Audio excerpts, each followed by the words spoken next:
From its unification to its conquest by Alexander the Great, ancient Egypt lasted about 3000 years, which is 15 times the age of US, showing incredible continuity and holding great fascination through its culture and monuments. Around 3100 BC, King Menes unified Upper and Lower Egypt and became the first king of the first dynasty as he established the capital city of Memphis on the west bank of the Nile. Not only was the Nile a source of life-giving water in the middle of the Egyptian desert, but also a navigable river allowing access to resources downstream such as timber and gold, and opposed to other river valley civilizations, the Nile had predictable annual flooding and regular that Egyptians used simple forms of water management for irrigation. These special features of the Nile led to surplus crops which supported social and cultural development.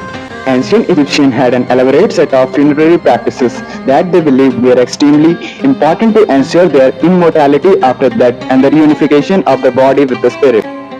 This includes mummifying the bodies and burying it with specific grave goods needed in the afterlife. The consistency of Egyptian imaginary and the act of resistance to its change for thousands of years contrasts with other civilizations and is related to belief that depictions had an impact beyond the image itself. The presented images were functionally causing those scenes to occur in the afterlife. Historians have divided ancient Egypt history into three periods or stable kingdoms separated by intermediate periods of disunity and decline. Each of the 33 ruling dynasties include a series of kingdoms known as pharaohs, who were godlike beings associated with all-powerful god Pharaohs. Old Kingdom's Egypt features the construction of several dozen pyramids, including the Great Pyramid of Giza serving as thumb for pharaohs, and now the last remaining of the seven wonders of the ancient world. The pyramids represented a remarkable degree of political and social control over the population, and they were built by peasants and workers who may or may not have been slaves. Old Kingdom was remarkably literate as writing was a major instrument in the centralization of the Egyptian state. Egyptian has two forms of writing, hieroglyphics for sacred writing and then demotic script for recording contrasts and arguments. Around 2200 BC, Central Egyptian Authority dissolved, leading to a civil war between provincial governors along with a period of droughts and disease. Then the reunification of Egypt under Mentuhotep II marked the beginning of Middle Kingdom Egypt, along with the establishment of Thebes as the new capital. This period features the colonization of Nubia in the south, as well as the rise of Osiris, judge of the dead and the god of the afterlife, as the most important deity. Around 1650 BC, another unstable period began with Egypt's invasion by Hyksos. Coming from the historical region of Syria, the Hyksos practiced many Egyptian customs and did not control all the land.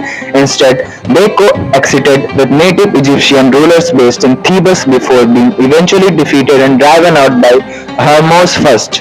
Around this period, god Amun acquired national importance and merged with the son of god Ra, forming Amun-Ra, the creator and chief deity of ancient Egypt. Egypt reached the pinnacle of its power during the New Kingdom and went to establish the world's first great empire stretching from Nubia to the Euphrates River in Asia. Several women became pharaohs including Hatshepsut, who ruled Egypt for 22 years and who greatly expanded it through trade. The controversial Akhenaten and his wife Nefertiti undertook a religious revolution, abandoning Egypt's traditional polytheistic religion and forcing the exclusion worship of sun god Aten. Traditional religious practice was gradually restored under his son Tutankhamun, whose fame is due to the discovery of his tomb intact with fabulous treasures, or opposed to most other tombs that were raided and destroyed under Ramses II.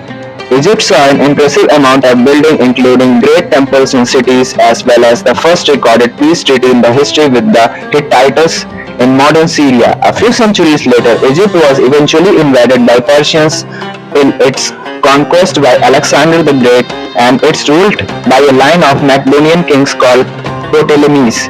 For 300 years, the Ptolemies were accepted as the successors of pharaohs and established Alexandria as a new capital city. Last ruler of Ptolemaic Egypt, the legendary Cleopatra VII, surrendered Egypt to the Roman Empire as the nation became a Roman province in 31 BC. 6 centuries of Roman rule followed, during which Christianity became the official religion until Egypt's conquest by Muslim Arabs in the 7th century.